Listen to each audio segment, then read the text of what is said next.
മോളിവുഡിന്റെ cinema ന്യൂസിലേക്ക് എല്ലാവർക്കും സ്വാഗതം. മലയാള സിനിമയിൽ കാലം തെറ്റി ഇറങ്ങിയ ഒരു വിശേഷണം ലഭിച്ച മൂവിയായിരുന്നു ഈ സിനിമയുടെ ആദ്യപാട്ടായ ആടൊരു ഭീകരജീവിയാണ്. ഒരു പതിറ്റാണ്ടിന് ശേഷം ഷാജി പാപ്പനും ഡ്യൂഡും സർബത്ത് ഷമീറും ഒക്കെ മലയാള സിനിമയുടെ ബ്രാൻഡായി മാറിക്കഴിഞ്ഞു. അങ്ങനെ ആ ബ്രാൻഡ് വാല്യൂ മുൻനിർത്തി ഇറങ്ങിയ ആട് 2 തുടർച്ചയായാണ് ആട് 3 പ്രേക്ഷകരിലേക്ക് എത്തിയത്.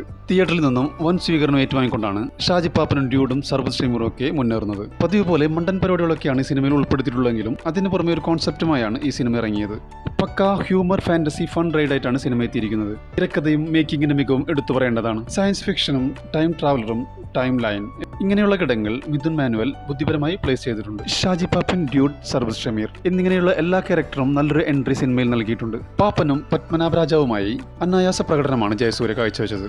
അതോടൊപ്പം വിജയ് ബാബുവിന്റെ വറീദ് മാപ്പിളയും സർബത്ത് ഷമീറും, വിനായകന്റെ ഡ്യൂഡും അസംഖാനും, സൈജു കുറുപ്പിന്റെ അപ്പവും കേളുക്കുറുപ്പുമൊക്കെ സിനിമയിൽ ചിരിയുടെ മാലപ്പടക്കം തീർക്കുന്നുണ്ട്. ഷാൻ റഹ്മാന്റെ കരുത്തുറ്റ ബീജിയം എടുത്തു പറയേണ്ടതാണ്. സിനിമയിലെ വ്യത്യസ്തമായ കാലഘട്ടങ്ങൾക്ക് വ്യത്യസ്തമായ തീം മ്യൂസിക്കാണ് പ്രത്യേകമായി ഒരുക്കി വെച്ചിരിക്കുന്നത്. ഡോൺ വിൻസെന്റിന്റെ പശ്ചാത്തല സംഗീതവും പുതിയ തീം മ്യൂസിക്കും എടുത്തു പറയേണ്ടതാണ്. ഡിസൈനറായ ജയസൂര്യയുടെ ഭാര്യ സരിത ജയസൂര്യയാണ് പാപ്പന്റെ ട്രെൻഡിംഗ് കുർത്ത ഒരുക്കിയിരിക്കുന്നത്. 3 മണിക്കൂറോളം ദൈർഘ്യമുള്ള ഈ സിനിമ നിർമ്മിച്ചിരിക്കുന്നത് വിജയ് ബാബുവിന്റെ ഫ്രൈഡേ ഫിലിംസും കാവ്യ ഫിലിംസും ചേർന്നാണ്. തിയേറ്ററുകൾ ഇളക്കിമറിച്ച് മുന്നേറുന്ന ഈ സിനിമയുടെ 4ാം ഭാഗം വരുമെന്നുള്ള സൂചന നൽകിക്കൊണ്ടാണ് സിനിമ അവസാനിക്കുന്നത്. തിയേറ്ററിൽ ഫ്ലോപ്പായ ആദ്യ ഭാഗത്തിനും വിജയം നേടിയ 2ാം ഭാഗത്തിനും പിന്നാലെ എത്തിയ 3ാം ഭാഗം ചരിത്രം തിരുത്തി കുറിക്കുമോ എന്ന് നമുക്ക് നോക്കാം. ഈ സിനിമ നിങ്ങൾ കണ്ടിട്ടുണ്ടെങ്കിൽ നിങ്ങൾക്ക് എന്താണ് ഫീൽ ചെയ്തതെന്നുള്ളത് നിങ്ങളുടെ വിലയേറിയ അഭിപ്രായങ്ങൾ നിങ്ങൾ താഴെ കമന്റായി രേഖപ്പെടുത്തുക.